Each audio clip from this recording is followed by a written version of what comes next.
Hello aspirants, welcome to step forward classes. आज की slides में हम लेटर वैदिक पीरियड को डिस्कस करेंगे।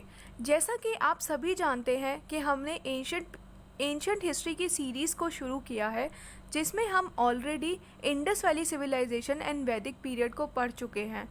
आज की स्लाइड्स में हम लेटर वैदिक पीरियड को पढ़ेंगे, जिसका कार्यकाल 1000 BC से लेके 600 BC तक है। आइए टाइम पीरियड के बारे में डिस्कस करते हैं। 1500 BC से लेके 600 BC तक एक न्यू एज आई, न्यू ईरा आया, जिसको हम कहते हैं वैदिक एज, वैदिक पीरियड। और वैदिक पीरियड को भी हमने दो कार्यकाल में बांटा। 1500 BC से लेके 1000 BC तक को ऋग वैदिक पीरियड कहते हैं, क्योंकि इसमें ऋग वेदा लिखी गई थी, जिसको एक बहुत ही इम्पॉर्टेंट रिलीजियस टेक्स्ट माना जाता है। एंड 1000 BC से लेके 600 BC तक को लेटर वैदिक कहा गया। और आज की स्लाइड्स में हम लेटर वैदिक पीरियड ही पढ़ेंगे। अब लेटर वैदिक पीरियड में 3 इम्पॉर्टेंट रिलीजियस टेक्स्ट आई, जिनका नाम था Samaveda, Yajurveda, Atharvaveda. The collection of वैदिक हाइम्स और मंत्रास इज कॉल्ड संहिता। तो आइए इन इम्पॉर्टेंट बुक्स के बारे में डिस्कस करते हैं। इन बुक्स से पहले हम एक और चीज़ देखेंगे कि कुछ अदर इम्पॉर्टेंट टेक्स्ट भी आए साथ की साथ, जिनका नाम था ब्राह्मण, आरण्यका, उपनिषद। तो हम इन सब के बारे में भी आगे स्लाइड्स में पढ़ेंगे। आइए डिस्कस करते हैं सामवेद। इन this Veda mantra of Rigveda were composed with music. These mantra were संग ड्यूरिंग यज्ञ और यज्ञ। तो जब यज्ञ होता था तो उस टाइम पे, उस पूजा के टाइम पे कुछ मंत्र पढ़े जाते थे, कुछ मंत्र बोले जाते थे, तो एक म्यूज़िक का सहारा लिया जाता था। वो म्यूज़िक हमारा सामवेद में मेंशन है। This is the oldest music text of India. It is like poetry text. ये एक पोइट्री टेक्स्ट है, जैसे कि किसी किताब में पोयम लिख दी जाती है और जब कोई भी रिचुअल होता है उस पोयम को पढ़ा जाता है म्यूज़िक के थ्रू, म्यूज़िक के ज़रिए। तो उसी तरीके से ये एक पोएटिक टेक्स्ट है। Yajurveda, compilation of ritual offering मंत्र। जब हम मंत्र पढ़ते हैं तो कुछ रिचुअल्स परफॉर्म करते हैं। जैसे कोई भी मंत्र है तो उसको परफॉर्म करने के लिए हमें कुछ सामग्री चाहिए, कुछ तरीका चाहिए कि जिसको फॉलो करके ही वो मंत्र पूरा हो पाएगा। तो वो सारे रिचुअल्स हमारे यजुर्वेद में मेंशन है। इट इज़ लाइक प्रोस मंत्र टेक्स्ट। यह गद्य मंत्र पाठ की तरह है, तो एक पाठ की तरह इसको पढ़ा जाता है।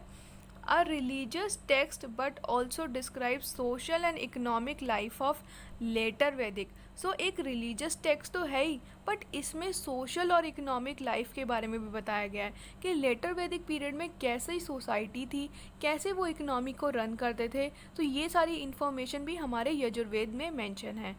Guide book for the priest और द पुरोहित्स। तो पुरोहित्स, जिनको पुजारी भी कहा जाता है, तो उनके लिए एक गाइड की तरीके से काम करती थी। जब वो रिचुअल्स परफॉर्म करते थे तो वो इस बुक का सहारा लेते थे और अपने सारे रिचुअल्स को पूरा तरीके से फॉलो करते थे। Divided into 2 parts, black Yajurveda और वाइट यजुर्वेद। तो इसको 2 पार्ट्स में बांटा गया था, ब्लैक यजुर्वेद और वाइट यजुर्वेद। आइए बात करते हैं अथर्ववेद के बारे में। Called the Veda of magical mantras. तो इसको कहा जाता था वेदा ऑफ मैजिकल मंत्रास। तो इस बुक में अथर्ववेद के अंदर कुछ मैजिक मंत्रास लिखे जाते थे, मैजिक मंत्र होते थे।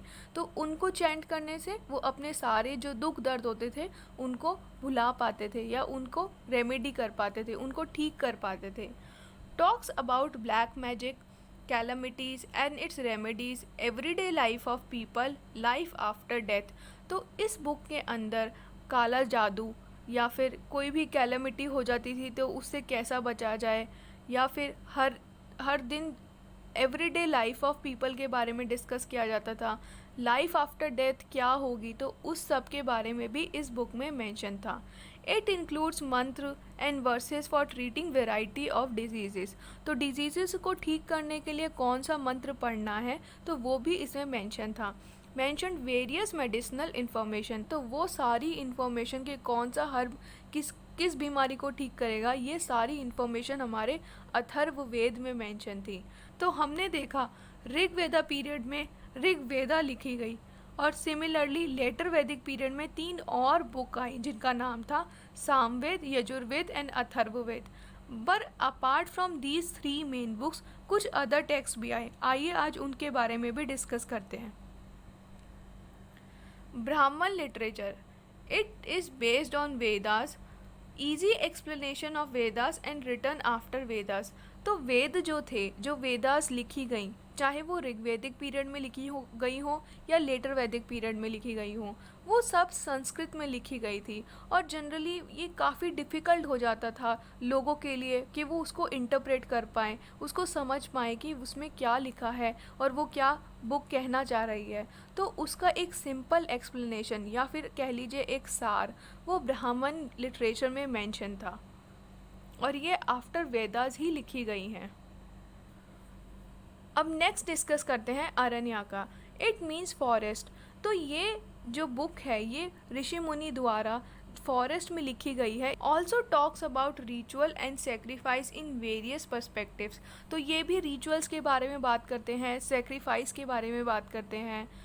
Important is that they express some philosophical thought like what is life, what about after death, what is truth। तो ये सारी इन्फॉर्मेशन कि लाइफ क्या है, मरने के बाद क्या होगा, क्या सच है, तो ये सारी इन्फॉर्मेशन हमारी अरण्यकास में मेंशन थी।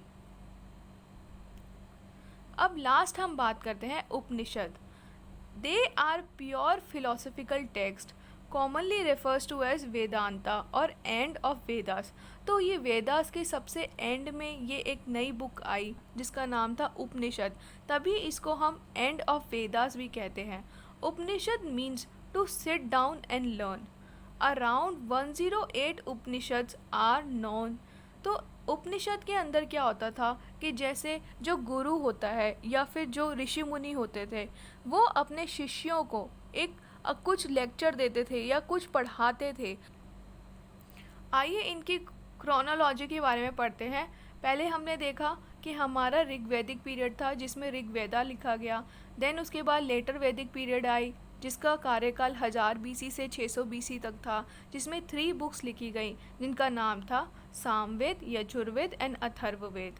अगर हम बात करें ब्रॉडली तो पहले हमारे वेदास का क्लासिफिकेशन हुआ, देन उसको सिंप्लीफाई करने के लिए ब्राह्मण लिटरेचर लिखी गई, उसके बाद अरण्यका, फिर उसके बाद उपनिषद एंड देन लास्ट इज़ वेदांगा, जिसको हम अलग से एक सेपरेट वीडियो बनाएंगे एंड डिस्कस करेंगे। जैसा कि आप पिक्चर में देख सकते हैं अलग अलग टाइम पीरियड पे क्या क्या आया वो मेंशन है। आइए लेटर वैदिक पीरियड के कुछ इम्पॉर्टेंट फीचर्स के बारे में पढ़ते हैं। एडवेंट ऑफ आयरन, तो इस पीरियड में मतलब कि 1000 BC से 600 BC के बीच में आयरन की खोज हो चुकी थी। Also known as painted grey culture, यहाँ पे जो पोट्री होती थी वहाँ पे पेंटेड ग्रे कल्चर को फॉलो किया जाता था। और अगर आप इंडस वैली सिविलाइजेशन में याद करें तो वहाँ पे कौन सी पॉटरी होती थी, वहाँ पे होती थी black and red ware. Geographical expansion in the upper Gangetic basin, तो अपर गेंजेटिक बेसिन में भी लोग स्प्रेड हो गए और फर्दर जोग्राफिकल एक्सपेंशन हो गया। जैसा कि लोगों ने आयरन को यूज़ करना शुरू किया, आयरन की खोज हो गई, तो आयरन की खोज होने से एग्रीकल्चर करना और आसान हो गया, पेड़ों को काटना और आसान हो गया, एंड जो गेंजेटिक प्लेन था वो इजीली एक्सेसिबल होता चला गया, एंड वहाँ पे सिविलाइजेशन और लोग स्प्रेड होते चले गए। Rural based culture, not like Indus valley civilisation. जब हमने बात करी थी इंडस वैली सिविलाइजेशन की तो हमने डिस्कस किया था कि वो लार्जली मर्चेंट लोग थे जो ट्रेड पे विश्वास करते थे, ना ही उनका एग्रीकल्चर मेन ऑक्यूपेशन था और ना ही उनकी कैटल वेल्थ एक मेन ऑक्यूपेशन थी।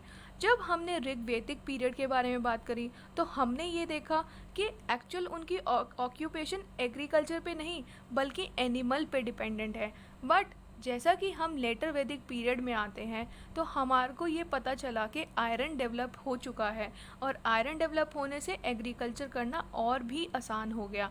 तो रूरल बेस्ड और एक सेटल्ड बेस्ड एग्रीकल्चर शुरू होता चला गया।